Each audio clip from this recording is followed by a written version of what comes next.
Como o vector gradiente de uma função f de x, y é igual ao que é a derivada parcial da f em relação x no ponto x, y e a derivada parcial da f em relação de y no ponto x, y, certo? Então nós sabemos que por definição o vector gradiente é dado dessa forma, certo? Agora, o que acontece aí? Daí, isso significa que a derivada parcial da f, né, em relação de x no ponto x, y vai ser igual a 4 vezes x, seria igual a justamente essa componente daqui, né? 4x cubo mais 2 vezes x, y quartas mais y exponencial de x, y, né? E a derivada parcial da f em relação de y no ponto x, y deve ser igual justamente a essa outra componente daqui, né? Que nesse caso é menos 3 vezes y quadrado mais 4 vezes x quadrado y cubo mais x exponencial de x, y, certo? Ok. Tá, no lugar daí a gente pode colocar um então melhor, né? Como acontece isso, então temos isso daí. Logo, como a gente já conhece a derivada, né, dessa função aqui, bom, é a derivada parcial, né? E justamente a gente já sabe o valor dessa derivada, né? Então, logo, pelo teorema fundamental do cálculo, né?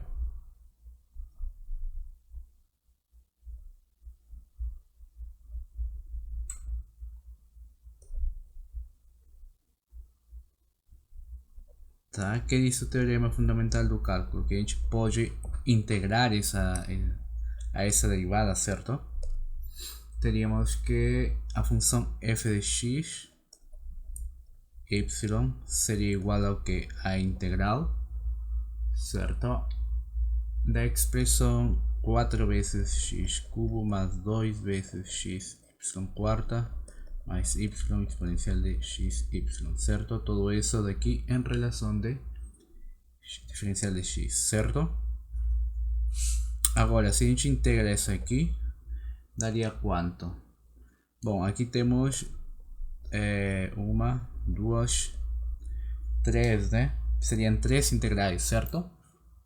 Como são três integrais, aí o que acontece? Tenho que calcular uma por uma delas, né? Teríamos que aqui ficaria a integral de 4 vezes x cubo diferencial de x mais a integral de 2 vezes x, y quarta diferencial de x más a integral de y exponencial de x, y diferencial de x, certo? Lembremos que como a gente está integrando en relación de y, né? Que, desculpa, en relación de x, né? Certo? Então, o y vai, a gente vai assumir, né? Ou vai pensar no y como se fosse uma constante, ok? Então, se a gente integra a primeira daqui, né? Isso vai dar quanto? Vamos botar aqui. Isso aqui daria x quarto, né? Mais essa segunda integral daqui, vou colocar com cores, tá? A primeira deu x quartos, mais a segunda que está de verde aí vai dar, lembremos que o y é uma constante, vai sair fora daí, e teríamos x quadrado y quarta, certo? Mais, e a última integral daqui, vamos colocar nessa cor, vai dar quanto? Lembremos que o y é como uma constante, vai sair fora da integral, ficaríamos exponencial, né? Essa integral daqui seria o mesmo que a integral de y exponencial de aqui de dx, certo? Daí a gente faz o que? Mudança variável, né? A gente chama isso de u e nós vamos ter aqui que seria exponencial de x, y, certo? Lembremos que como a integral que a gente tem aqui, né? É uma integral indefinida, né? Porque não tem extremos, então vamos ter uma constante aqui, né? Que vai depender nesse caso de y, certo? Porque a gente integrou em relação de x, ok? Certo? Só para que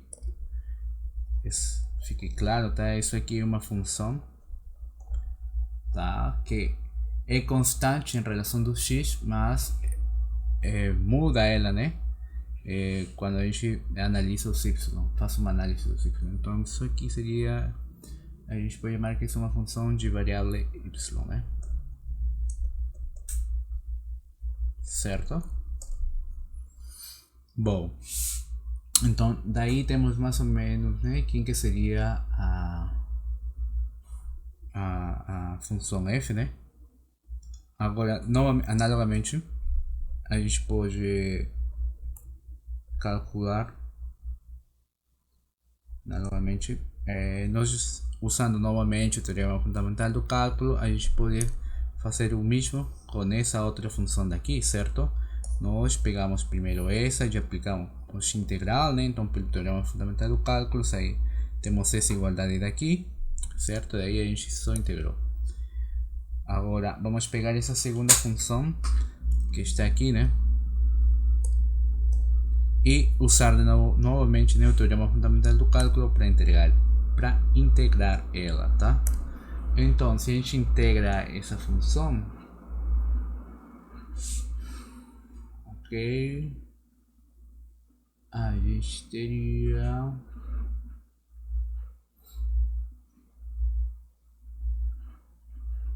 o que aqui? Não, acho que mais fácil vai ser derivar, tá? Não vou colocar analogamente aqui. Acho que mais fácil fica derivar que integrar. Daí, como a gente já conhece que a função f de x y é igual ao que? É igual a x quartos mais x quadrado exponencial, y quartos mais exponencial de x y mais uma constante que depende de y. Então, se a gente tem essa função, quanto que seria a derivada parcial dessa função f em relação de y no ponto x, y? Bom, vamos derivar essa expressão que está aqui em relação de y, certo? Quanto que vai dar? Bom, o primeiro fica fácil, né? A derivada de x quartos em relação de y daria 0. A derivada dessa segunda daqui, né? Daria quanto? Como o x quadrado tem um comportamento de constante, né? Nós estamos derivando em relação de y, aqui ficaria 4 vezes x quadrado y cubo, certo? Mais, e agora essa que está aqui, né? Seria derivada da exponencial de xy em relação de y, certo? Essa aqui ficaria x exponencial de xy, né? Mais, e agora esse último seria o que? Seria justamente a derivada dessa expressão em relação de y. Ok? Então, o que eu fiz aqui? Essa mesma função que a gente conseguiu aqui, né? Peguei ela, reescrevi aqui e logo calculei sua derivada parcial em relação de y. Mas, o que acontece? Que esse camarada daqui, né? Tem que ser igual com esse outro daqui, certo? Por que tem que ser igual? Porque aqui temos justamente a derivada parcial da f em relação de y e aqui novamente temos a derivada parcial da f em relação de y. E como a gente sabe que as derivadas vêm da onde? Vêm de uma definição de limite, né? E os limites são únicos, portanto, esses dois valores que estão aqui, né? Esse daqui com esse daqui tem que ser iguais, né? Ok, então daí, logo,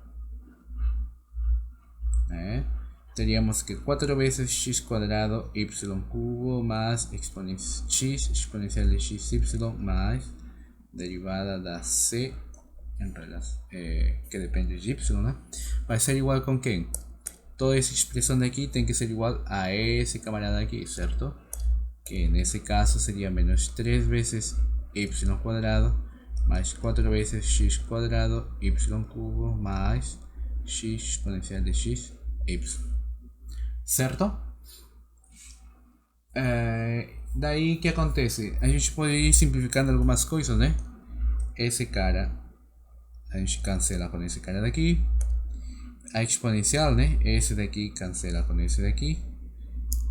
Então, nós podemos concluir o que daqui? Que a derivada dessa c vai ser igual a quem? A 3 vezes y quadrado, certo? Novamente daí, aplicando o teorema fundamental do cálculo, vamos integrar essa expressão daqui. Se a gente integra essa expressão, como que ficaria? C de y igual a integral de menos 3 vezes y quadrado, certo? Em relação de y. Isso seria igual ao que? Seria menos 3 vezes. E aí a gente escreve aqui. Bom, está fácil aqui, né? Seria y cubo. Certo? Mais uma constante. Ok. Lembremos que esse k aqui, né? Deve ser uma constante. Ok? Certo? Porque é aquela constante que sai justamente da integral. Bom, uma vez que a gente já tem essas contas aqui, né? Então daí é isso, né? Vamos colocar daí. Teríamos que quem que seria a função? A função x y seria igual ao que? Vamos usar justamente aquela que tinha c, né? Essa daqui. Então teríamos que depois escrever igualzinho x quarta, x quadrado y² mais exponencial de xy mais o c de y, né, que está aqui, mas esse c de y daqui é o que? É justamente essa expressão que está aqui, né? Certo? Então vou colocar justamente esse pedacinho da expressão aí. E como que ficaria? Aqui ficaria menos y cubo mais k. Certo? Então esse mais aí está atrapalhando, né? É só a forma mais simples, né? Seria colocar um mais por menos dá menos. Pronto, né? Beleza. Então daí temos que a função é isso aí. Mas lembremos que qual que é o dado que deram para mim? Deram para mim o dado de que f avaliado no ponto 00 dá 21, né? Tá? Mas f de 00 é igual a 21. Então vou colocar aqui mais f de 00 é igual a 21. Então o que acontece aqui? Que 21 vai ser igual a f de 00. Agora, esse primeiro 0 daqui seria o x e esse segundo daqui seria o y, certo? Então, bora lá, vamos colocar esses valores aqui. Aqui ficaria 0 com o expoente 4, né? Certo? Para o x. Aqui com esse x quadrado e y quadrado ficaria 0 quadrado multiplicado por 0 quartos mais. E vamos colocar a segunda expressão, que seria exponencial de 0 por 0. E a última seria menos 0 cubo mais a constante que a gente desconhece, né? Então, ou seja, vamos colocar aqui, ficaria 21 igual. Observamos que nós temos um monte de 0, né? O único que não é diferente de 0 é esse cara daqui, né? Esse cara é distinto de 0 e essa constante é o que a gente está procurando, né? Então teríamos 1 mais k, né? Lembrando que esse 1 da onde sai justamente da exponencial, certo? Exponencial ao 0, certo? Isso dá 1, né? Bom, de fato qualquer número, né, com exponente 0 dá 1, né? Então daí a gente descobre, né, que descobre que esse valor de k é igual a 20, certo? Logo, a gente já conhece então a função, né? Sabemos que esse valor k que está aqui é justamente esse k que está aqui no final, né, da função f. Então, com esse valor k, a gente já conheceria a função toda, né? Então, logo, teríamos que a função txy, que é igual ao que? É justamente igual a f de xy, peraí, certo? É justamente igual a essa expressão aqui, f de xy,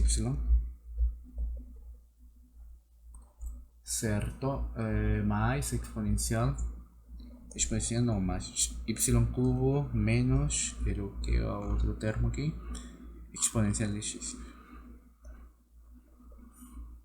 Tá? Agora, esse carinha daqui, o f, quem que é esse cara daí?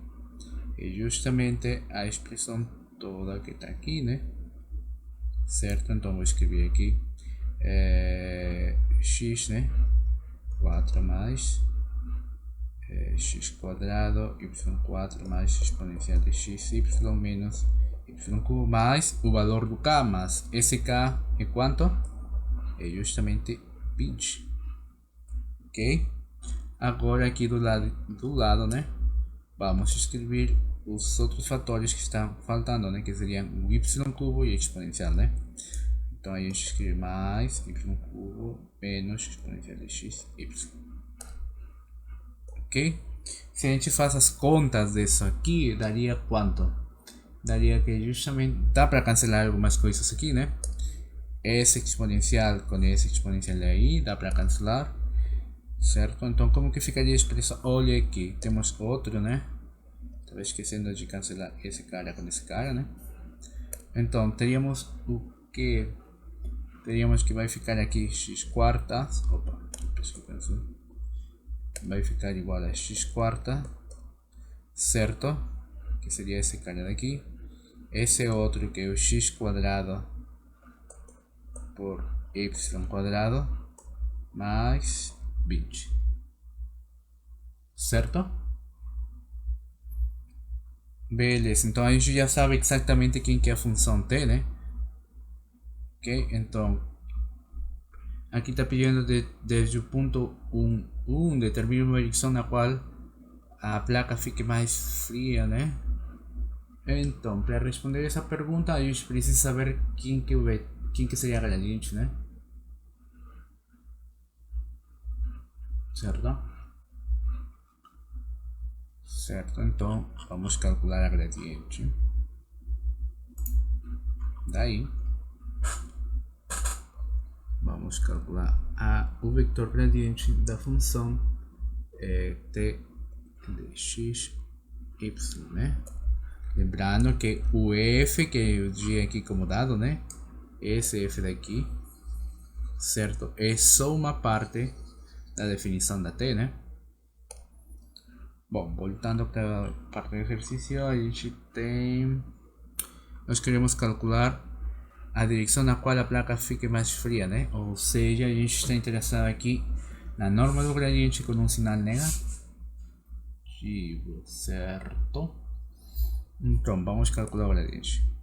Daí, sabemos que o gradiente, de fato, é a derivada parcial da t em relação de x no ponto x, y, e o mesmo para a derivada parcial de y no ponto x, y, certo?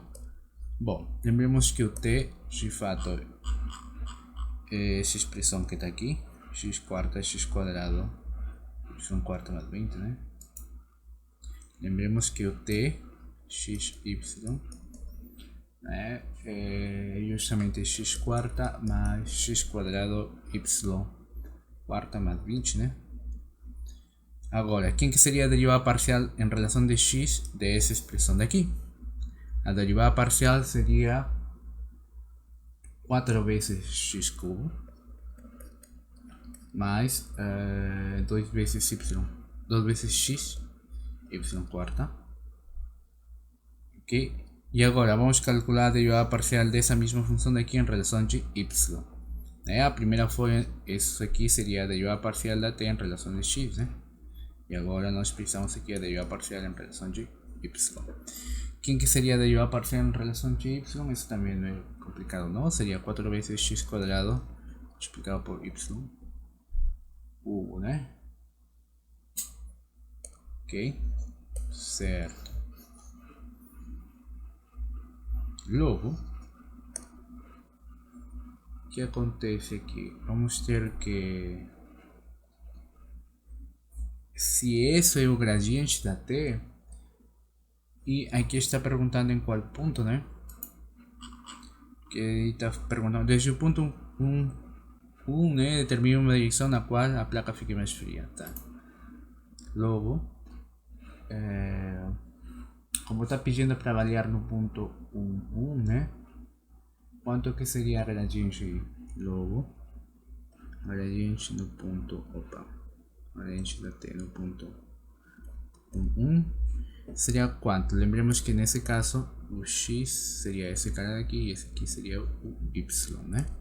Como os dois têm o mesmo valor, que seria 1, seria só colocar aqui dentro, né?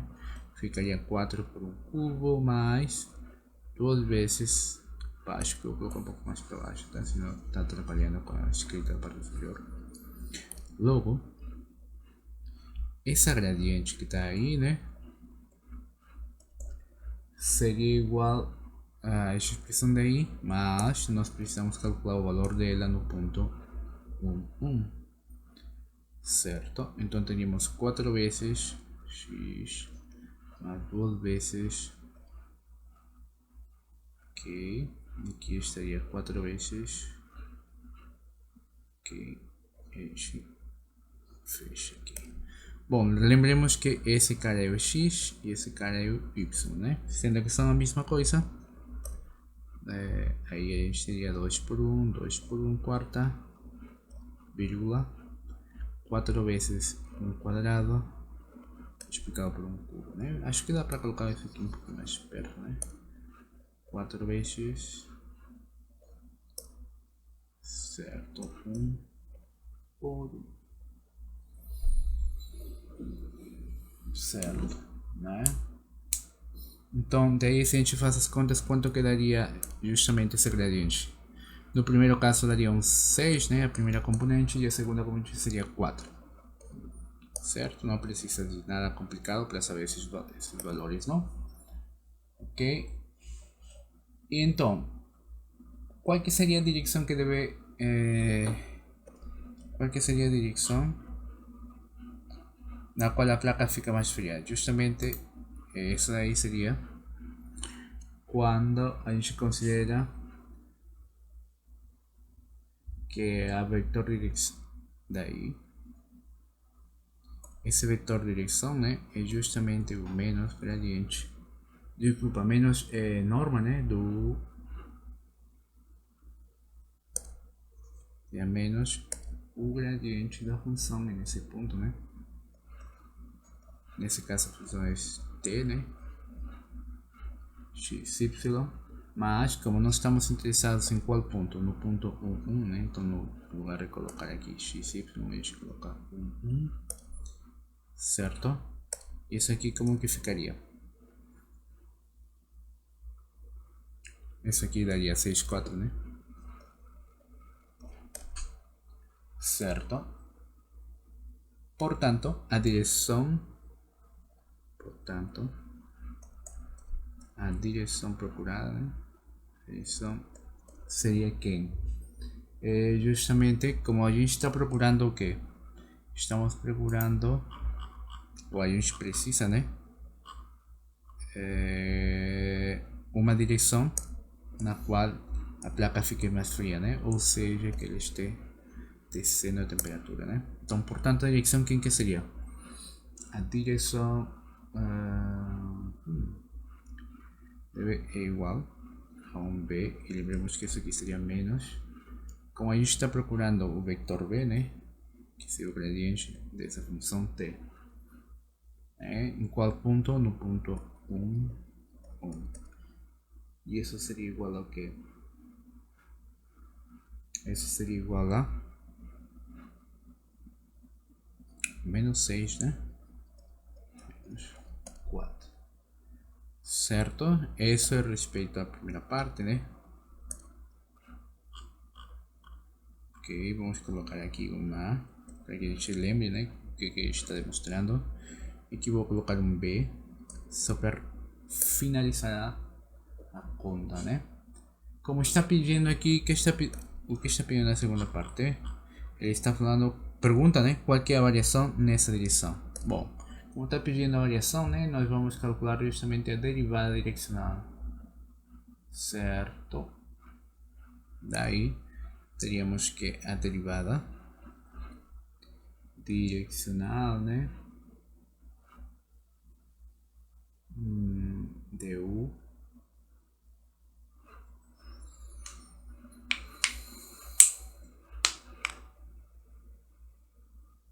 a la derivada direccional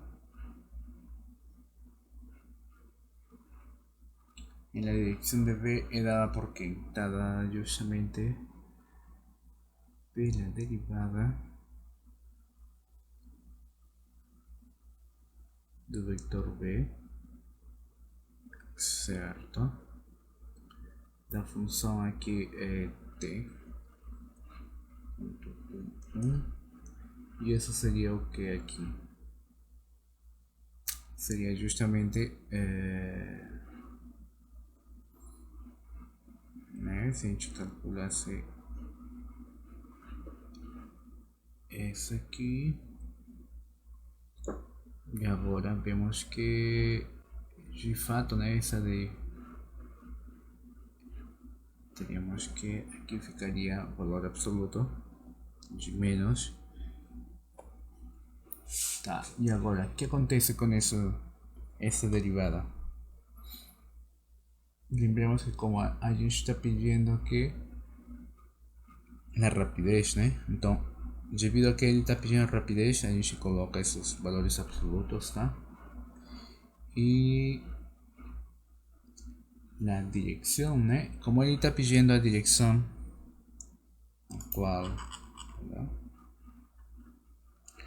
na qual a placa fique mais fria, né? Porque lembre que aqui fala de uma placa que esteja fria, né? Que esteja mais gelada, né?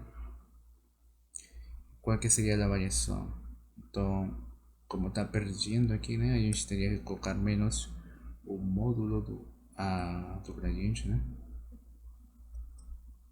Tá ficando mais gelado. Temos isso. Aí, quanto que dá menos? E a norma de esse vector daí, né? Seria o mesmo que calcular raiz quadrada de menos 6 quadrado mais menos 4 quadrado. Tudo isso. Raiz quadrada. Isso é igual a 52, né? Certo? E isso é igual a 52, né?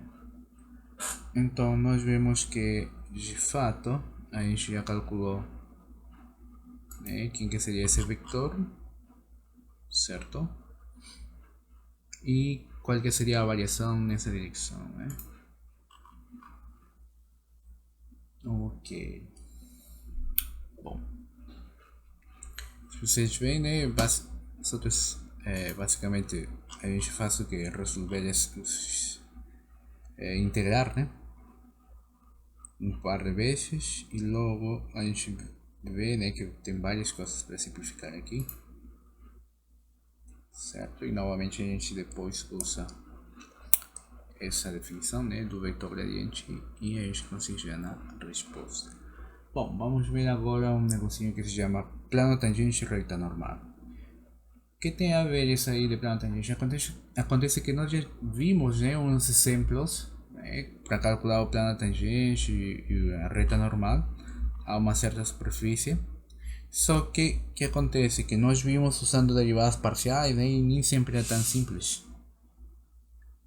Então, vamos aproveitar justamente o que diz esse teoreminha daqui, o qual fala que se a gente tem uma superfície, né, como essa daqui, onde as derivadas parciais, né, dadas por essa função daqui são contínuas, acontece o quê? Que se essas derivadas parciais são todas não nulas, ou seja, quando a gente avalia em um certo, digamos, em um certo ponto xy, né, ou digamos assim, não, 2, né, em particular, esse valor tem que ser distinto de 0.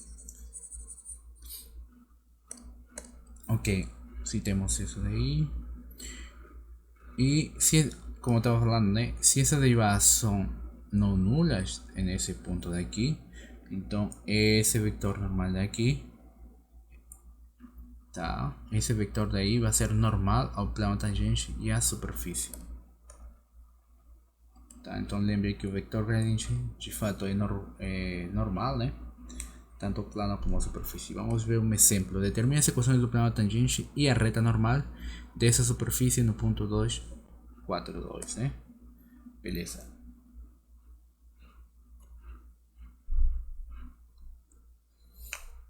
Bom, para isso aqui temos que calcular primeiro quem que seria o gradiente, né? Então, defina. Como não temos uma função, vamos definir uma função nesse caso. Defina a função f de x, y, c e vamos nos ajudar justamente da equação da superfície que está aqui, né? Então nós teríamos o quê? Que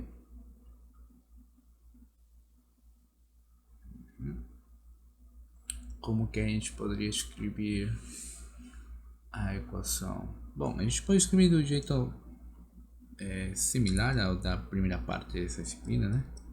A gente bota de um lado os zeros e do outro lado ficam todas as funções, né, que dependem de algum valor, né? Então aqui teríamos 4 vezes x quadrado menos 16c, ok? Logo, o que seria a gradiente? A gradiente da função f de x, y, c seria igual.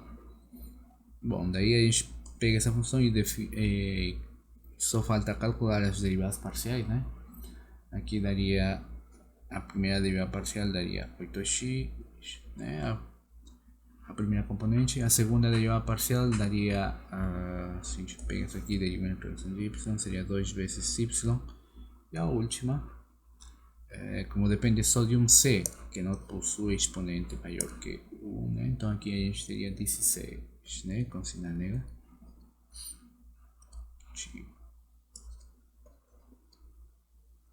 Ok, beleza. Uma vez que a gente já tem a gradiente, daí a gente pode avaliar justamente quanto que seria o valor dessa gradiente no ponto em questão, né? Qual que é esse ponto que está dando para nós? Esse é o ponto 2, 4, 2, né?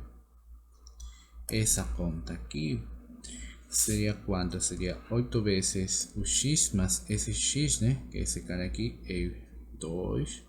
2 vezes y, é esse 4 que está aqui, menos 16, né? Isso dá automaticamente que o valor, né, da gradiente nesse ponto seria 16, 8 menos 16, certo? Logo, como que é a equação do plano tangente num ponto em particular? Eu vou escrever isso aqui do lado. Lembremos que se a gente tem um plano, ok, tangente, certo? Como que a gente escreve a equação de um plano? Se a gente conhece um vetor normal, lembremos que de geometria analítica temos que, se a gente tem um plano, temos um vetor normal aqui, certo? A equação desse plano é dada por quem? Suponha que aqui temos o plano P. A equação do plano, certo, é dada justamente pela equação da forma 16, certo? Peraí, plano, nesse ponto, no caso geral, tá? Vamos colocar aqui ABC seria igual a o valor de A multiplicado por x menos x sub 0 mais um B, né? Por y menos y sub 0 mais um C por C menos C sub 0, todo isso igual a 0, certo? Essa aí é a equação do plano. Então, como a gente já conhece alguns desses valores, por exemplo, a gente conhece esse A, esse B e esse C, por quê? Porque nós determinamos que o gradiente é esse cara, né? Então, logo nós teríamos aqui que a equação do plano certo? La equação do plano tangente, esse PT vai representar a equação do plano tangente, P sub T, né? Seria a equação do plano tangente, a gente teria que equivale a 16, né? Porque é a primeira componente, multiplicado por x menos x sub 0. E esse x sub 0 que está aqui é o que? Justamente esses pontos, né? Então aqui ficaria 2 mais 1b, que seria 8 por y menos y sub 0 e y sub 0 igual a 4, né? Mais um c multiplicado por c menos o c sub 0, mais esse c sub 0 que está aqui é justamente esse valor aqui, né? Ok, aí temos justamente o plano tangente, certo? Isso aqui é equivalente a escrever o que? É equivalente a escrever, depois de ter simplificado algumas coisinhas aqui, né? Vai dar, por exemplo, aqui temos 16x e, se não me engano, dá para simplificar aqui. Então, tá aí. Quanto quedaria justamente isso daqui? Daria que essa equação seria da forma 2 vezes x mais um y menos 2 vezes c. Ok.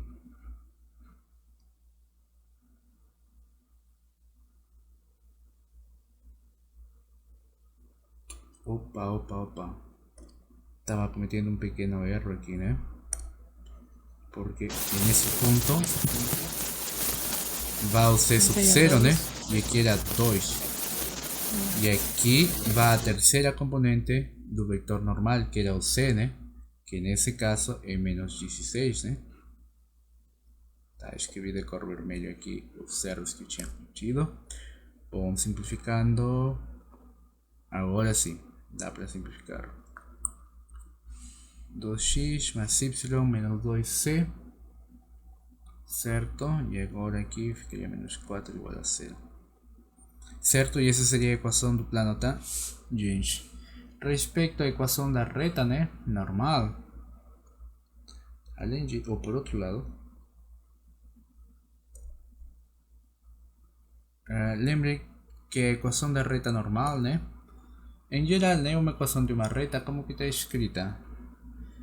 Vamos escrever P sub t e aqui L sub p, né, que seria reta normal, né?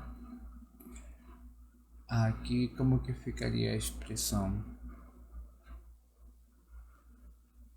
Nós temos aqui um x menos igual a um y c menos. Tá, na parte de inferior, né? No denominador, aí dá para calcular aqui com a versão simétrica, certo?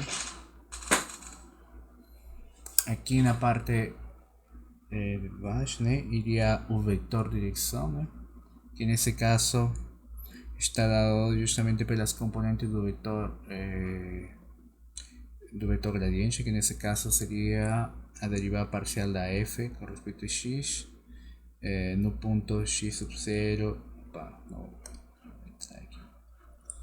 Aqui seria a derivada parcial de x sub 0, y sub 0, c sub 0, certo? E aqui do lado do x estaria o valor do ponto, né?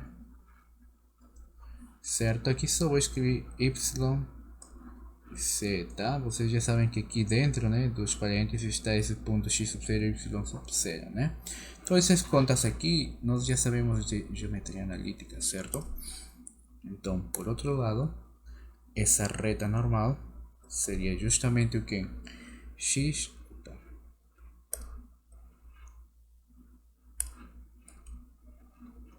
menos x sub 0, e nesse caso x sub 0 é 2. Aqui ficaria y menos 4. Aqui ficaria c menos 2, né? E as componentes que vão no denominador, né? Quando falo componentes é porque estou me referindo, né, justamente os valores dessa derivada, né? Então, quanto quedaria aqui? Certo, avaliado no ponto, né? 16, 8 milhões 16, né? Certo? De acordo com a equação daqui, né?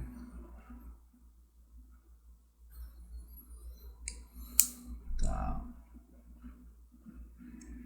Então vou escrever isso daqui.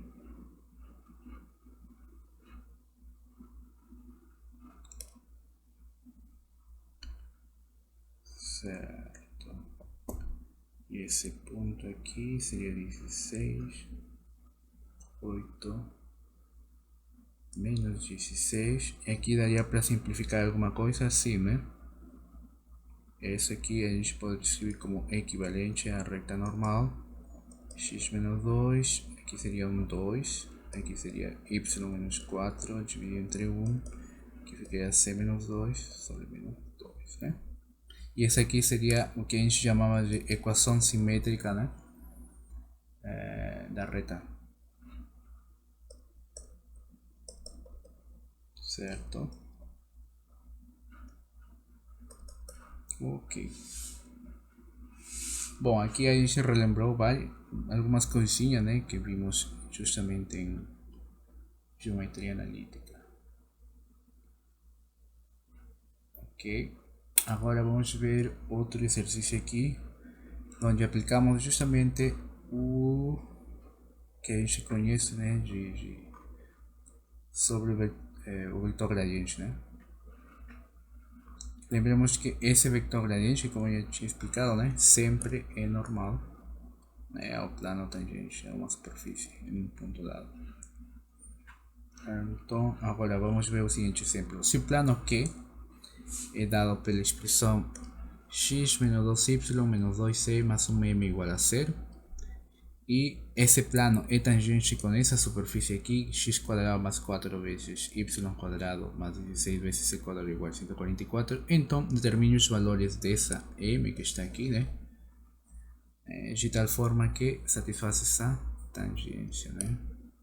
Bom, vamos tentar resolver isso aqui.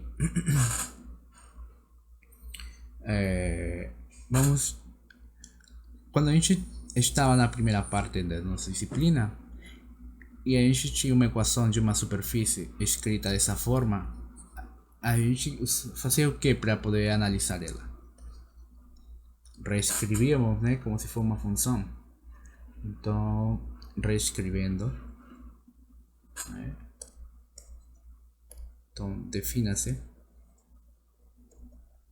Tá, aí vamos definir uma função que eu vou chamar de um f de x yc igual a x quadrado mais 4 vezes y quadrado mais 16 vezes c quadrado menos 144, certo? Então redefini a função. O que eu fiz? Passei esse 144 do outro lado, restando, ok? Agora, o que acontece? Se esse ponto, se a gente tem um ponto de tangência, que eu vou chamar de um ponto x sub 0, y sub 0, c sub 0, se esse ponto daqui é um ponto de tangência, né? É ponto de tangência do plano do plano tangente, né? Então, o que vai acontecer aqui? Então, o vetor normal é dado por quê? Então, vetor normal seria quem?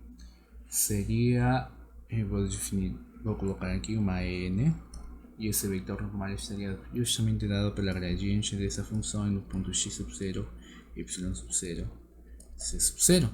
Mas, como nós já conhecemos quem que é a função, é fácil calcular quem que seria a gradiente, né? Seria 2 vezes, bom, se eu vejo, né, a função daqui, seria 2 vezes x, 8 vezes y, né? E a última seria 32 vezes c, né? Só que, e isso aí seria o vector gradiente. Só que o que acontece? Que esse vector gradiente está sendo avaliado em x sub 0, y sub 0, c sub 0. Então vou colocar aqui 0, 0, certo? Só para que fique análogo com o ponto que a gente definiu, né? Então daí temos o vector normal. Agora, como equação do plano,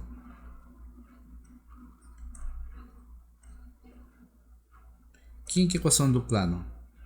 A equação do plano é x menos 2 vezes y menos 2 vezes c mais m igual a 0. Então, lembremos que um plano, quando a gente quer escrever a equação normal do plano, a gente precisa de um ponto e de um vetor normal, certo? Então, quem que seria aqui, como equação do plano é essa? Então, qual que seria a relação com esse vector n que está aqui?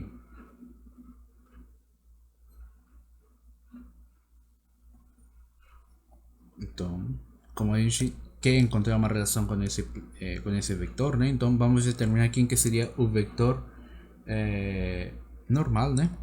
Ao plano Q.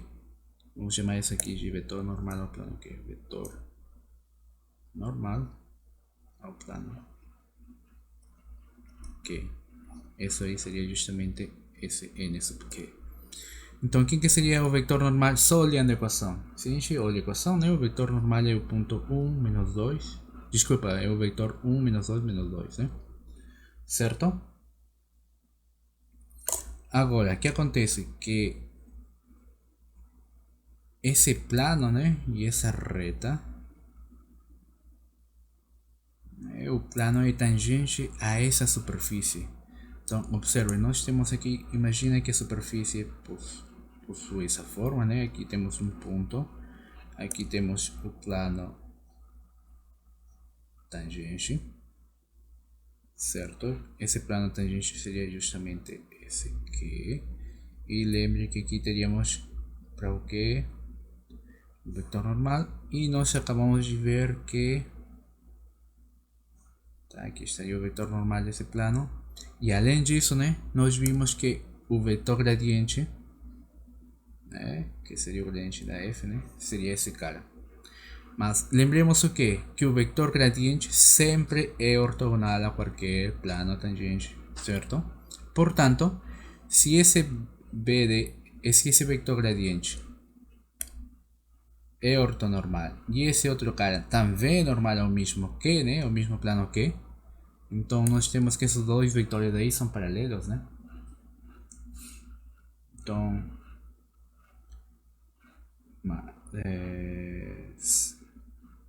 além disso,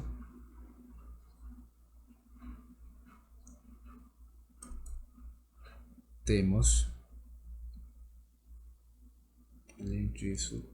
observe que esse vetor normal que está aqui, né, tem que ser paralelo com esse outro daqui. Então, justamente eu vou escrever isso. O vetor nq e são paralelos, né?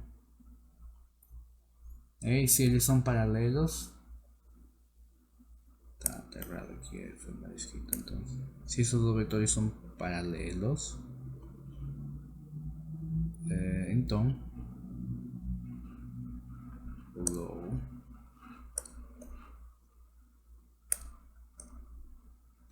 se a gente pega um vetor n e pega um vetor n que os quais são paralelos e a gente faz produto vetorial, quanto que vai dar isso aqui? Vai dar justamente o vetor 0, 0, né? Então,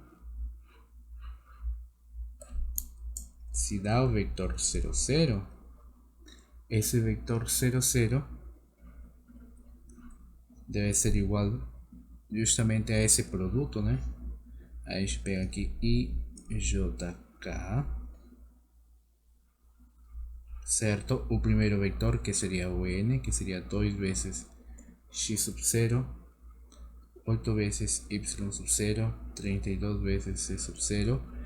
Y aquí tenemos otro vector que sería o n sub que sería o vector 1, menos 2, certo?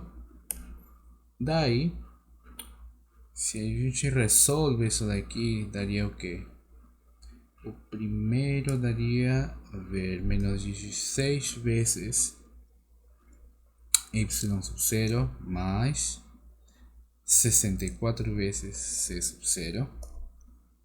O outro ponto seria, a outra componente, né, seria 4 vezes x sub 0 mais 32 vezes c sub 0. E o último, né, que seria, sim, esses dois caras aqui, seria menos 4 vezes x sub 0, certo? Menos 8 vezes y sub 0. Bom, daí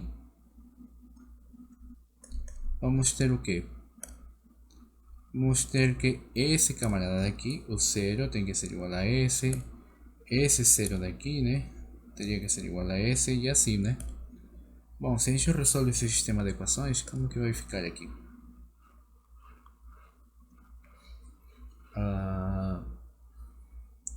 Ficaria da forma, daí teríamos que escrever todo, tá? Tem espaço aqui do lado, carregar, não tem espaço não.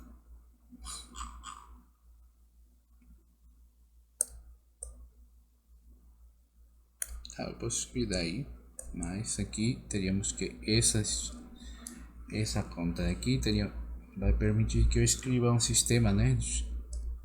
Menos 16 y0 más 64 veces c sub 0 igual a 0. Teríamos 4 veces x sub 0 más 32 veces c sub 0 igual a 0. Y menos 4 veces x sub 0 menos 8 veces y sub 0 igual a 0. Certo.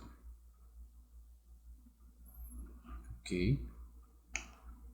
Daí, se a gente fazer as contas, teríamos que x sub 0 seria 8 veces, menos 8 veces, né? Seria igual a menos 8 vezes c sub 0. Da onde é que eu peguei isso aqui? Justamente dessa equaçãozinha daqui. Certo? Seria essa parte aqui. E além disso, né, também temos que ficaria y sub 0 igual a 4 vezes c sub 0. Certo? E isso sai daqui, né? Desse primeiro, né? Ok, então aí temos esses dois valores. Então, como esse ponto x sub 0, y sub 0, c sub 0 é um ponto da superfície,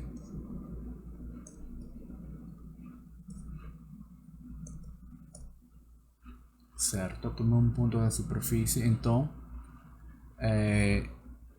esse ponto tem que satisfazer a equação da superfície, certo? Então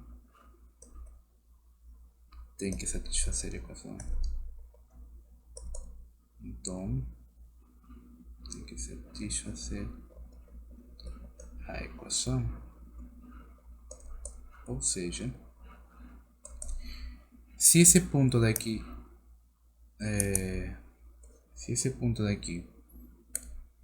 é um ponto da superfície, tem que satisfazer a equação da superfície. Qual que é a equação da superfície? É justamente esse daqui.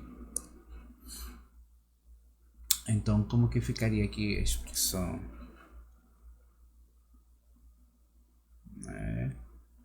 Aqui teríamos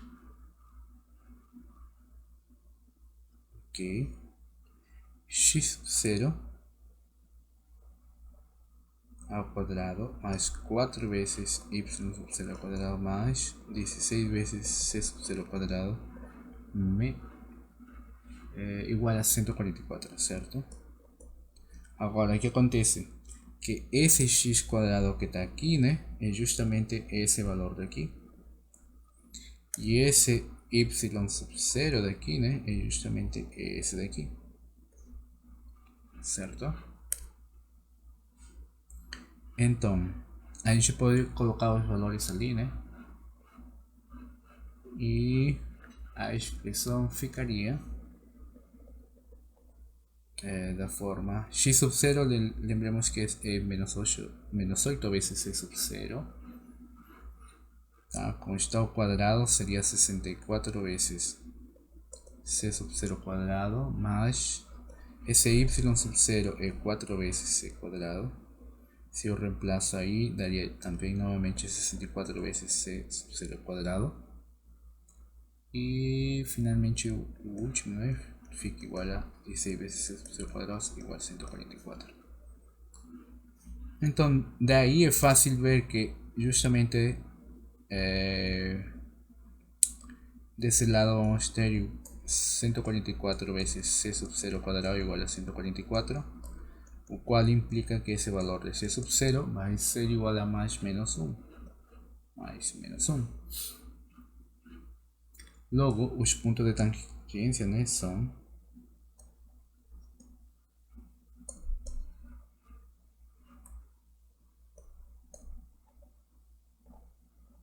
quem que seriam esses pontos de tangência? Esses pontos de tangência nós vemos que vai ser o ponto. Observe que nós deduzimos isso aqui. Então, como c sub 0 pode ser mais 1 ou menos 1, né? Dependendo desse valor, nós podemos saber, né? Se c sub 0 é igual a 1, daí vai dar um x sub 0 e vai dar também um c sub 0. E como que eu vou conseguir eles? Com essas formulinhas daqui. Certo? Então, se a gente faz essa daí, né, de pegar c sub 0 igual a 1, então aqui teríamos três componentes. Eu peguei que o c sub 0 seria igual a 1, e daí daria que o y, como é 4 vezes c sub 0, né, daria, e c sub 0 é 1, aqui daria 4, né. E a mesma análise para o x sub 0, né, como c sub 0 é 1, aqui daria menos 8. Certo? E o outro ponto seria quando o c sub 0 seja negativo, né? Como aqui. Se for negativo, vai acontecer que o outro ponto seria o 8 menos 4 menos 1, né?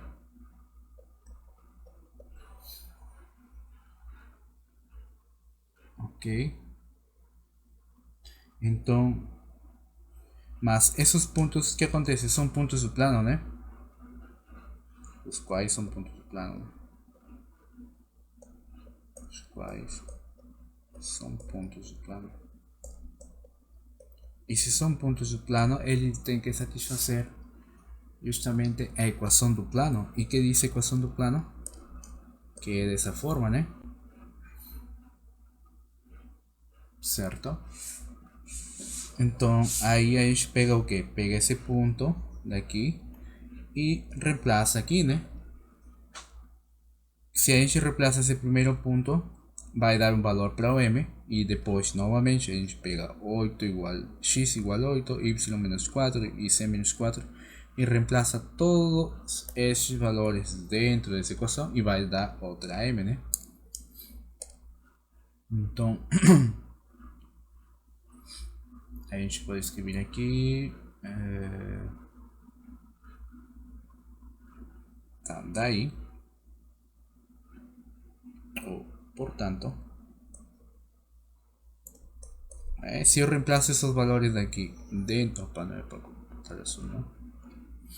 Dentro, né, desse plano, quanto seria o valor da m?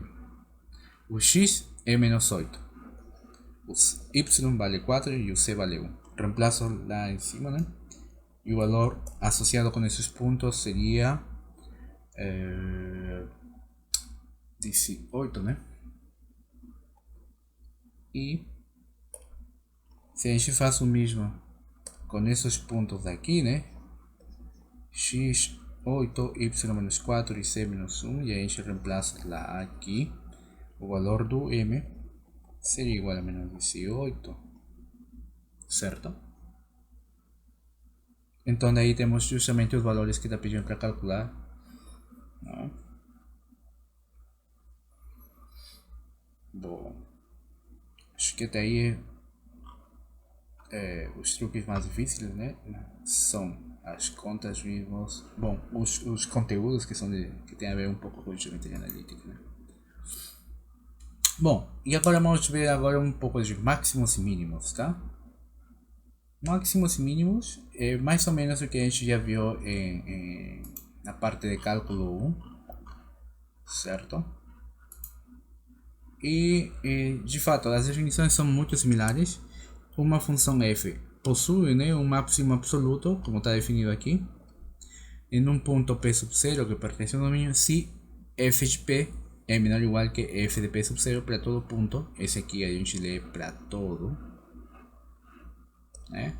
Ponto p que pertence a d.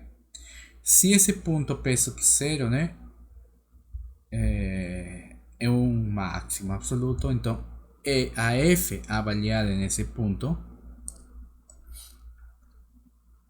certo, é chamada de máximo absoluto. Analogamente a gente faz a mesma uma definição similar, né, para mínimo absoluto. Eita, aqui tinha esquecido de colocar mínimo absoluto de f. Tá, e agora, quando a gente fala de ponto extremo, né, porque tem esse outro conceito aí de ponto extremo, é uma forma de chamar um ponto que pode ser máximo ou pode ser mínimo, tá? Ou seja, que pode satisfazer essa condição ou pode satisfazer essa outra, né? Quando a gente não tem a certeza se máximo absoluto ou mínimo absoluto, mas a gente sabe que existe um ponto com essas características, então a gente chama de ponto extremo, tá? Uma vez que a gente determina esses pontos extremos, os valores da f aplicados nesse ponto, a gente chama de valor extremo da função f. Tá? Vamos ver aqui um exemplo, tá? Onde a gente de fato pode ver esse negocinho aí de valores extremos, né? Lembremos aí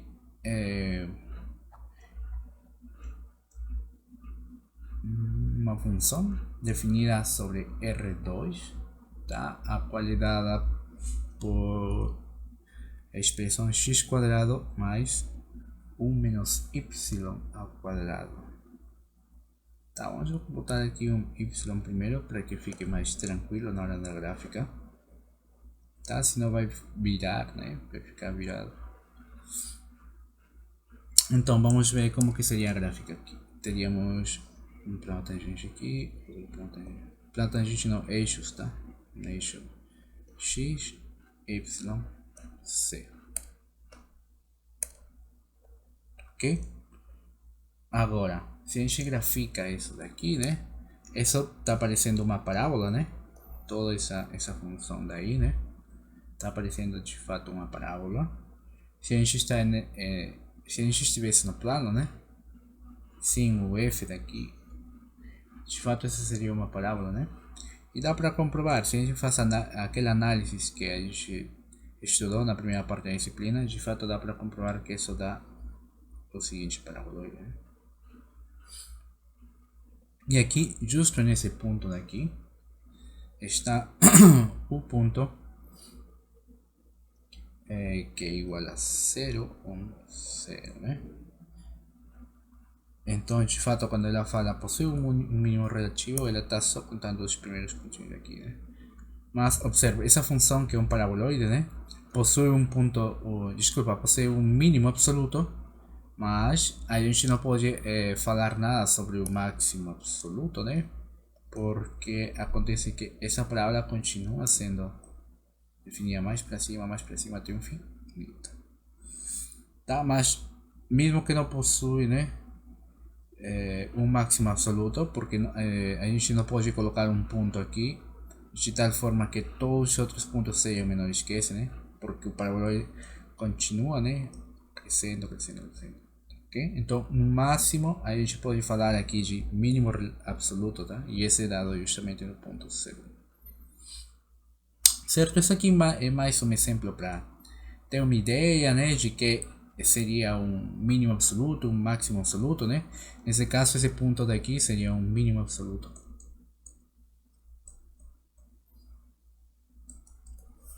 Certo?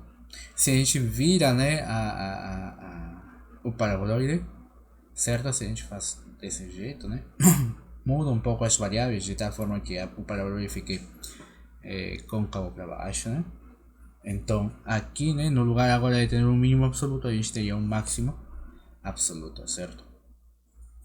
Bom, agora vamos definir o que seria máximo relativo ou máximo local e máximo, o que seria mínimo relativo ou mínimo local. Bom, as definições são análogas com o que a gente já viu aqui para máximo absoluto, só que a gente tem que ter em consideração que essa definição, no lugar de estar feita para qualquer ponto que esteja no domínio da função, a gente vai pegar uma bola, tá, centrada justamente nesse ponto P sub 0, tá, que pertence ao domínio, desculpa, que pertence ao conjunto D, tá, e que possui um rádio epsilon maior que 0, né? Aqui a gente pode definir também analogamente uma função f que vai estar definindo um certo conjunto aberto D que vai para R, possui um mínimo relativo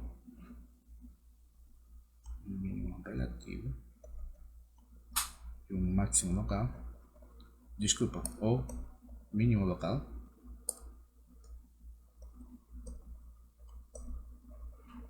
tá, digamos no ponto Q sub 0 que está em D, se existe uma bola centrada em Q sub 0 e de rádio epsilon maior que 0 que esteja contida nesse conjunto D, que é o conjunto onde está definida a função f, tal que o f de P, f de Q sub de Q é maior ou igual que f de Q sub 0 para toda Q que pertence a essa bola centrada em Q sub 0, tá, que possui o raio epsilon. Certo? Essa é uma definição análoga, né, com que a gente já viu um pouco. E quando a gente não tem certeza, né, de se for um máximo ou mínimo relativo, então a gente fala que esse ponto P sub 0 é um extremo relativo, ok? Agora vamos ver a definição de ponto crítico no contexto de várias variáveis. O que é um ponto crítico? Um ponto crítico é simplesmente um ponto que está no domínio da função f, né, tal que todas as derivadas parciais nesse ponto são iguais a 0 ou não existem as derivadas parciais nesse ponto. Ok? Beleza, vamos ver daqui um exemplo. Suponha que a gente tem essa função daqui, f de x, y, igual a x, y multiplicado por 3 menos x menos y, que seja uma função definida sobre esse conjunto D daqui. Determine os pontos críticos da f. Ok? Bom, para determinar os pontos críticos nós precisamos calcular as derivadas parciais, certo? Porque, de fato, a definição de ponto crítico depende das derivadas parciais, né? Então, a gente vai fazer isso aí. Quanto que observe que a derivada parcial da f em relação de x no ponto x, y, daria quanto? Lembramos que a gente vai derivar em função de x, né? Portanto, aqui ficaria 3 vezes y, certo? Menos 2 vezes x. Estou derivando essa expressão daqui, né? Em relação de x. Menos y quadrado, né? Além disso, temos que a derivada parcial da f em relação de y no ponto x, y. Agora vou derivar em relação de y, né? Aqui seria 3x. Lembramos que a função é essa. Aqui ficaria novamente menos 2 vezes x, opa, aqui tinha esquecido y, né? Menos 2 vezes xy menos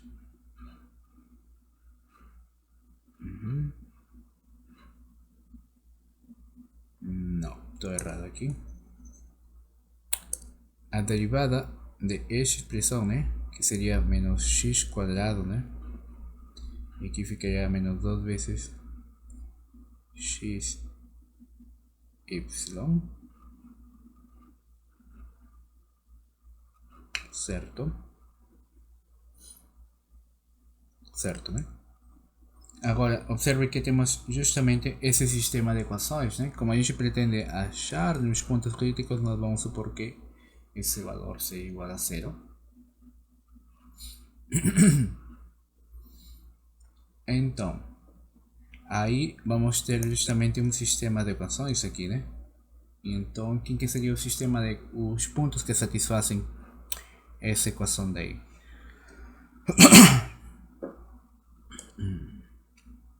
Bom, é só resolver a equação, né? Ajeitar um pouquinho a expressão e nós vamos descobrir que de fato o que a gente faz para resolver esse sistema? A gente aplica o que a gente já conhece vou editar essa expressão aqui, y quadrado, e aqui 2 vezes xy menos x quadrado igual a zero, certo? Daqui é só resolver esse sistema de equações, né? Mas lembramos que aqui tem justamente uma expressão similar, né, nas duas equações. Então daí dá para resolver, né? Interagir um pouco com esse valor daí repetido, né? Tá? E nós vamos descobrir que se a gente resolve esse sistema, sim, de fato, né? A gente multiplica por menos aqui, por mais, e dá para cancelar esses dois. A gente pode fatorar, né? Certo, e daí o x vai ser igual a y, isso vai dar 1, né? Então, resolvendo o sistema,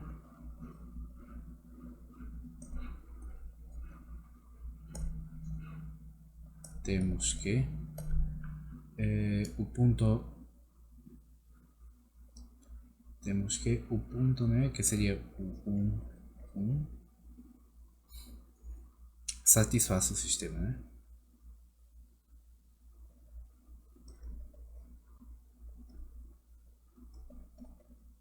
E vamos chamar o sistema de estrela. Esse é o sistema de estrela, certo?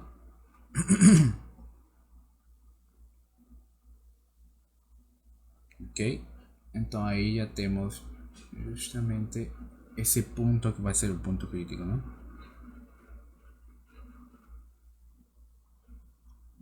E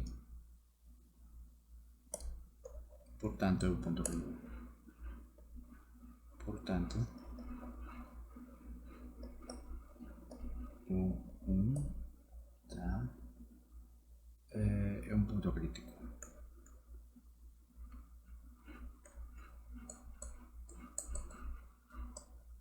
Certo? Então já temos um exemplo aí. A gente resolve esse sistema e pronto. Bom, agora observe que os conceitos basicamente dependem de quê? De calcular derivadas parciais, né? Todos os conceitos novos, né, que estão aparecendo têm a ver muito com derivadas parciais. E uma derivada parcial, no fundo, é um cálculo de uma derivada, né? Então, todos esses conceitos são, entre aspas, bem simples mesmo, só que dependem de que a gente lembre as técnicas de como calcular limites, como calcular derivadas, tá?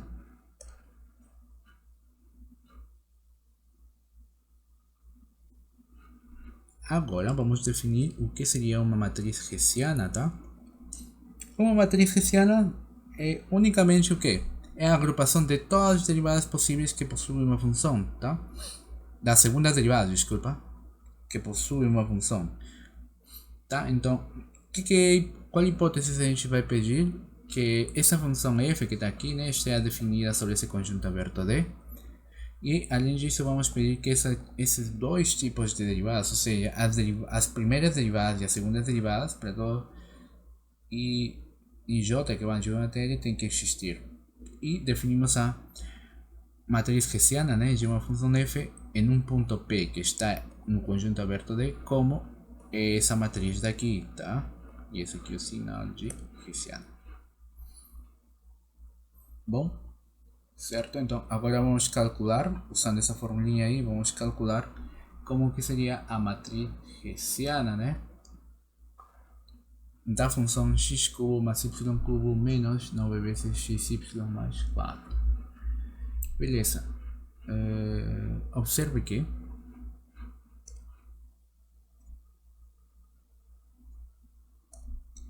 a gente vai precisar das primeiras derivadas, né? Certo? A primeira derivada no ponto x, y, e a primeira derivada no ponto x, y em relação de y, né? A primeira seria 3 vezes x, a derivada, né? Parcial da f em relação de x, seria 3 vezes x quadrado 9 vezes y, já, tá? E a segunda seria 3 vezes y quadrado menos 9 vezes x. Se a gente já sabe essa derivada parcial, então a gente pode calcular quanto que é a derivada parcial em relação de x e a derivada parcial em relação de y.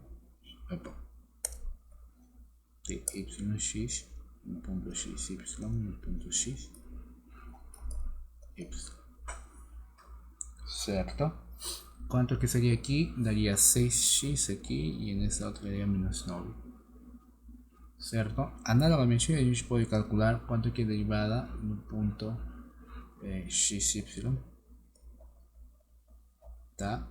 E as derivadas é justamente em relação de x e em relação de y. E isso aqui vai dar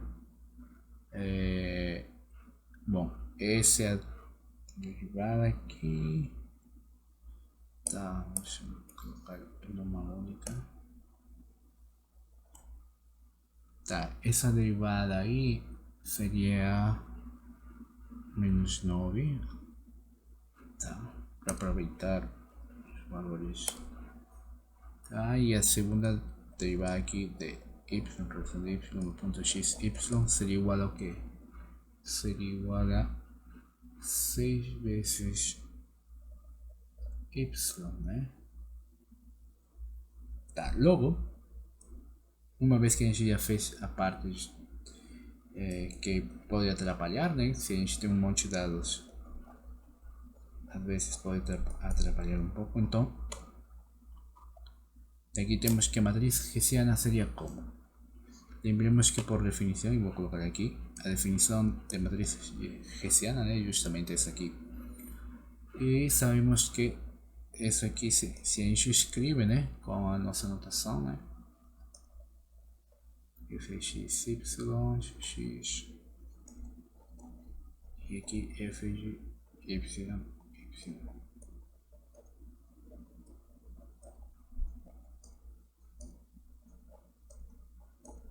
Certo? Determinante.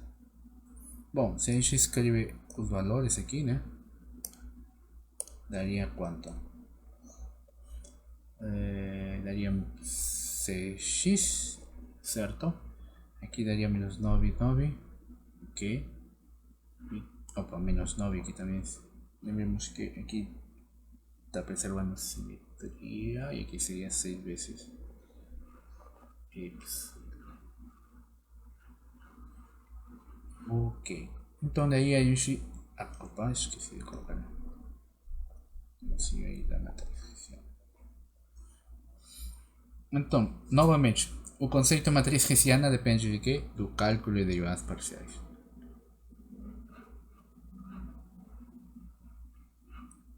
Agora vamos definir o que a gente chama de teste da segunda derivada. O que diz o teste da segunda derivada? O teste da segunda derivada estabelece o que? Vamos supor que essa função f é contínua nesse conjunto aberto D e que além disso, né, esse ponto P sub 0 seja um ponto crítico da função, ou seja, que a derivada da função nesse ponto, em particular as derivadas parciais, né, vão ser iguais a 0, né? Então, que condições a gente pode ver aqui?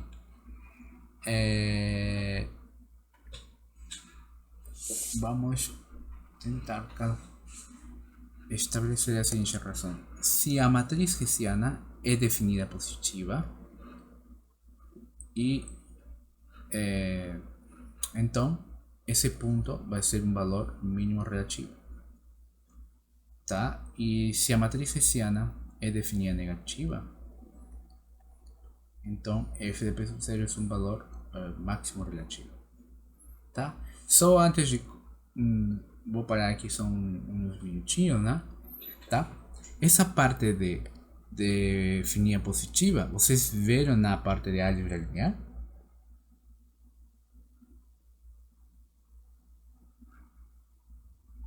O senhor pode repetir, professor? Quando é que uma matriz é definida positiva ou quando é que uma matriz é definida negativa? Por exemplo, na hora que a gente calcula, dado uma matriz A, essa matriz A é definida positiva, e aí a gente vê os menores, né, que aparecem na determinante da matriz. Esses menores a gente também vê na hora que a gente calcula isso daqui, né? 1 sobre a determinante do A pela adjunta de A, né? E a adjunta, desculpa, pela matriz dos cofactores de A, né? Certo? Aí a gente vê, né, que temos aqui uma matriz com um monte de pequenos determinantes, né? Que a gente chama os menores. Vocês viram essa parte aí? Se não, eu vou precisar definir. Bem básico, professor, porque quando a gente teve álgebra, o professor foi um professor substituto que chegou, ele chegou faltando menos de 40 dias, eu acho, para acabar o semestre, aí, tipo, ele Aí foi bem só rápido. empurrou. Opa. Então, tá, vamos definir aqui do lado, tá? Para poder ver um exemplo depois, tá? Tá. Vamos definir o que seria uma matriz definida positiva.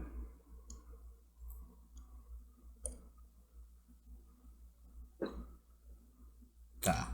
Vou deixar aqui definida positiva, definida negativa e no final vou colocar dentro da observação, tá? Tá, se a matriz é definida positiva, então o valor a f avaliada nesse ponto p sub 0 vai ser um mínimo. Se a matriz hessiana é definida negativa, então a f avaliada nesse ponto p sub 0 é um valor máximo relativo, tá? Se a primeira condição e a segunda condição não são satisfeitas, tá? E além disso, os menores, e aqui vai estar o detalhe, os menores, vou colocar assim, tá? E os menores dessa matriz, né? São diferentes, avaliados no ponto, são diferentes de zero. Então, o ponto crítico, P sub 0,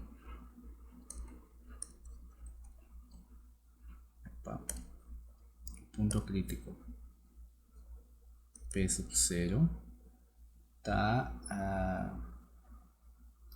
é um ponto de cela, tá? É um ponto de cela, tá? Daqui a pouco eu vou definir que esse H sub n, tá?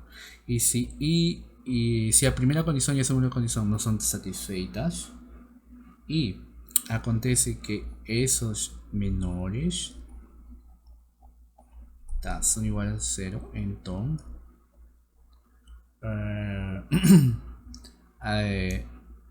então nós não podemos concluir nada, então não podemos concluir, não é possível afirmar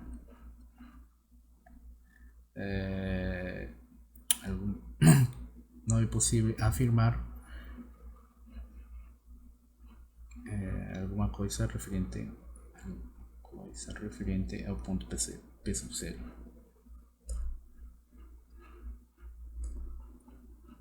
Ok. Tá. Agora sim, vamos colocar um lembre aqui bem grande aqui.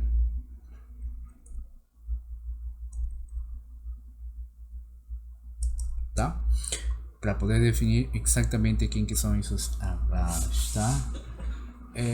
Nós já sabemos que a matriz hessiana H de F no ponto P, nós já vimos que isso aqui é justamente essa matriz daqui, né? F de x 1, 1, F de x 2, 1, tá? A gente pode, tipo assim, para decorar, né? A gente pode pensar assim, né? Primeira fila, primeira coluna. Segunda fila, primeira coluna. Enésima fila, primeira coluna. Certo? Esses índices aqui, né? Estão falando para mim a posição, né? Que tem esse valor, né? Ou esse número na matriz, né? Tá? Aqui vou escrever. Esse aqui indica a fila, tá me indicando a posição, tá? Das linhas e das colunas. Tá? Então, bora lá. Isso aqui, como já escrevi lá em cima, é a matriz hessiana. Certo? Se isso aqui é a matriz hessiana, os menores, tá? Vamos definir os menores da matriz hessiana.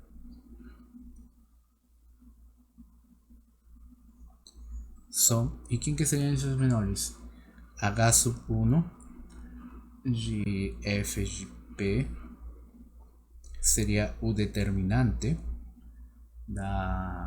nesse caso particular, como a gente tem H sub 1, aqui seria a derivada da F de x sub 1 de x sub 1 o ponto P.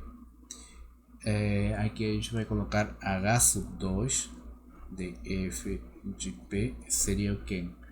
Seria o determinante da matriz formada pelos F de x sub 1 x sub 1 em P, F de x sub 1 x sub 2 em P, F fila 2 coluna 1 em P, fila 2, coluna 2 em P. Mas lembre que isso aqui são derivadas, tá? Tá, esse é o outro menor. Vamos escrever mais um. Tá, um terceiro menor.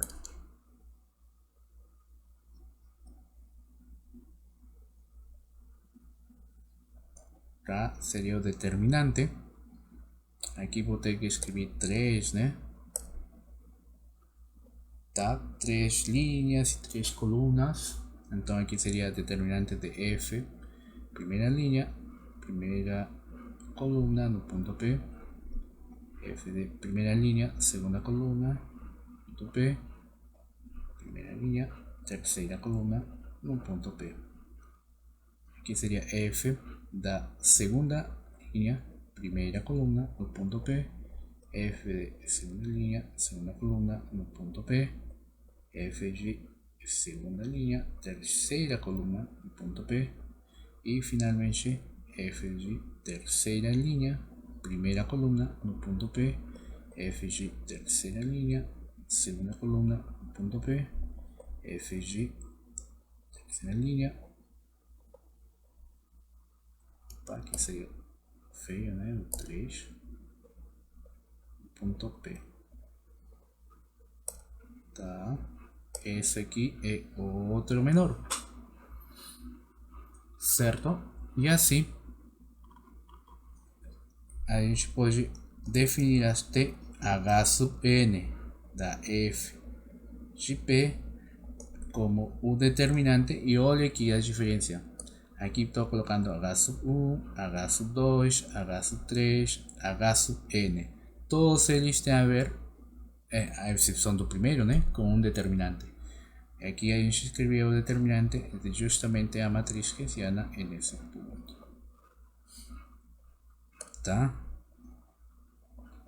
Então, observe que temos aqui determinantes, certo? E esses aqui são chamados de os menores, os menores da matriz hessiana, tá? Agora, o que tem a ver isso aqui com definir a positiva?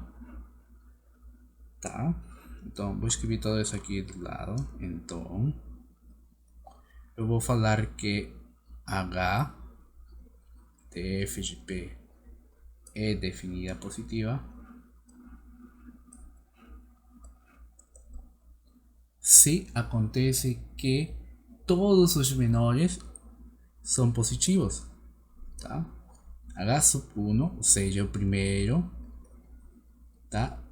Essa primeira derivada aqui é positiva. Se H sub 2, ou seja, esse segundo cara daqui, também é positivo. E assim, até o último. Ok? E quando eu vou falar que H de f de p é definida negativa,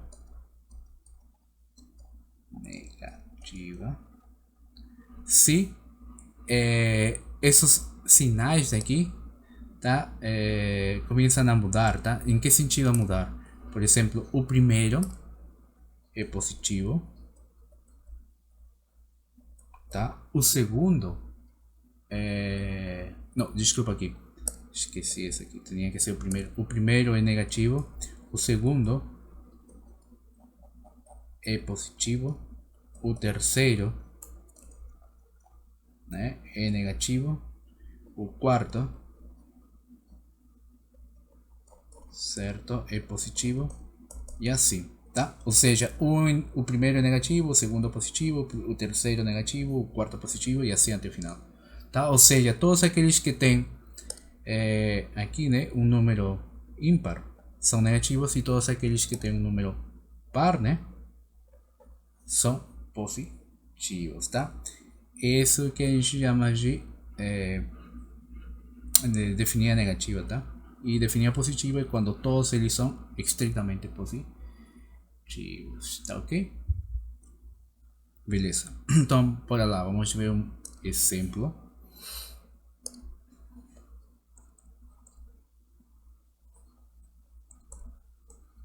Tá? De como calcular por exemplo, os extremos relativos. Determine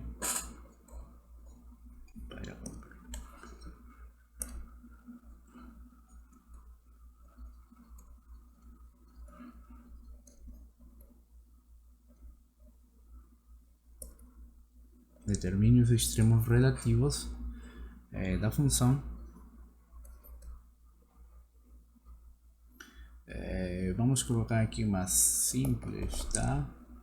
Para poder entender a definição dos menores, tá? Ok? Aí temos x quarta mais y quarta, tá certo? E determina os extremos relativos dessa função. Vamos colocar aqui solução. E bora lá. O que a gente precisava? Vamos voltar aqui. Para usar o teste da segunda derivada, a gente precisa de quem? Da matriz hessiana. E a matriz hessiana é quem? É justamente todas as segundas derivadas parciais que possuem uma função, né? Então, nós vamos calcular justamente isso aqui. Quem que seriam essas derivadas parciais, certo? Essas segundas derivadas parciais. Ok. Beleza. Então, as derivadas parciais de primeira ordem dessa função, observe que a derivada parcial, por exemplo, da f em relação de x no ponto xy seria o quê? Seria 4 vezes x cubo, né? E a derivada parcial da f em relação de y no ponto xy seria 4 vezes y cubo, certo? Agora vamos determinar tá? O ponto crítico. O ponto crítico. Como que a gente determina o ponto crítico? Bom, a gente volta aqui, matriz hessiana. Onde que estava? Ponto crítico. São aqueles pontos onde as derivadas parciais, né, são zeros. Tá? Então daí nós temos que resolver essa pequena equação aqui, certo? Se a gente resolve essa equação aí, teríamos que 4x cubo igual a 0, o qual implica que x é igual a 0, né? E análogamente teríamos que 0 deve ser igual a essa derivada parcial daqui, certo? Então daí teríamos que 0 seria igual a 4 vezes y cubo, então daqui teríamos que y de fato igual a 0. Então já temos que x tem que ser igual a 0 e y igual a 0, né? Então logo, o ponto crítico, quem que é o ponto crítico? São os valores dados por o x daqui e o y daqui. Tá? Eu vou colocar aqui com uma cor distinta só para identificar.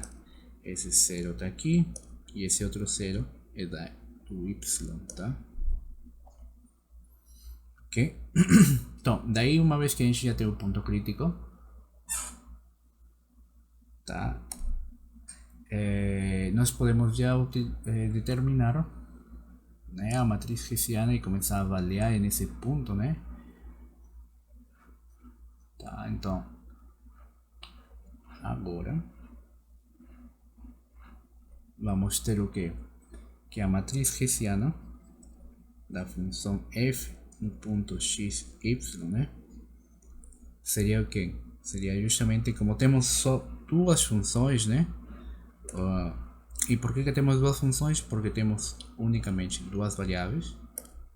Então aqui a matriz hessiana seria da forma x no ponto x, y, aqui no f gyx no ponto x, y. Aqui teríamos x, y de x, x, certo? E aqui f de y no ponto x, y. Ok, então aí temos nossa matriz e a gente começa a colocar os valores lá, né? Quem que seria essa derivada aqui?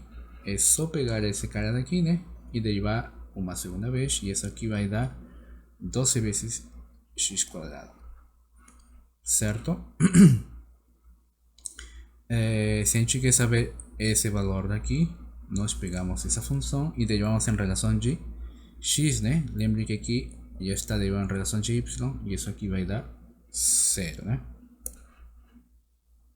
Tá, novamente essa derivada aqui, nós temos esse cara, derivamos em relação de y e dá 0. E finalmente pegamos novamente esse cara, né, para calcular essa derivada aqui. Quanto que seria a derivada? 2 vezes y quadrado. 12 vezes y quadrado, né? Tá, e agora, como temos uma matriz 2 por 2, a única coisa que está faltando aqui é analisar os menores, né? E quantos menores vamos analisar? Só vamos analisar dois menores, porque a gente está justamente com duas matrizes, com unicamente uma matriz 2 por 2, né? Ou seja, vamos analisar esse e esse aqui, né? Então, daí os menores, né? Daí os menores da matriz hessiana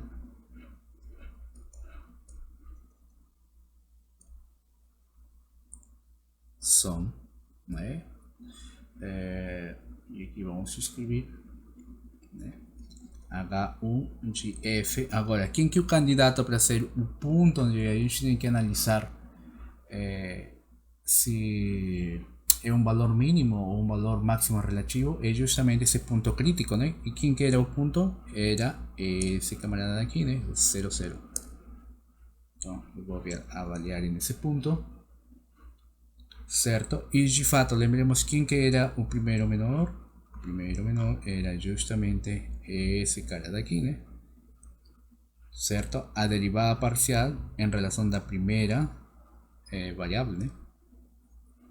F de x no ponto 0, 0.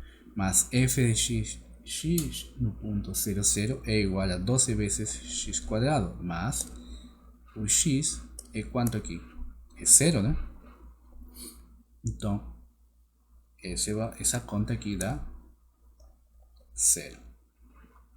Certo? Análogamente, agora vamos analisar o segundo menor nesse mesmo ponto. Certo? E lembremos que isso aqui é a determinante de quem? Certo? De esse cara daqui, que seria o mesmo que o hessiano, só que um pedacinho daqui, né? Ok, então a gente escreve aqui o determinante da derivada de x, derivada de yx, derivada de xy, derivada de y, e aqui seria no ponto 0, 0, no ponto 0, 0, no ponto 0, 0, no ponto 0, 0. Ok?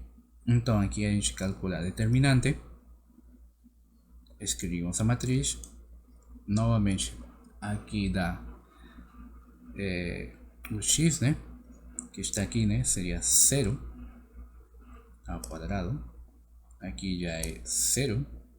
Aqui também é 0. E nessa última temos 12 vezes y.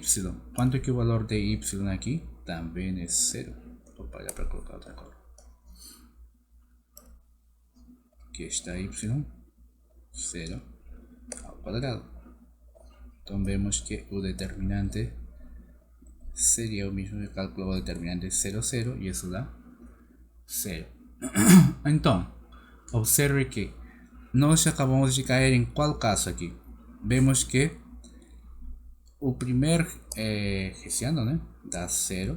Desculpa, o primeiro menor, né, dá 0. E o segundo menor também dá 0, né? E esse em qual caso aí está? Se a gente volta, né, estamos justamente nesse último caso daqui, né, onde todos os menores estão dizendo que são igual a 0. Então, nesse caso, não é possível afirmar alguma coisa referente ao ponto, né? Então, daí, tá, então, pelo teste, temos que não é possível concluir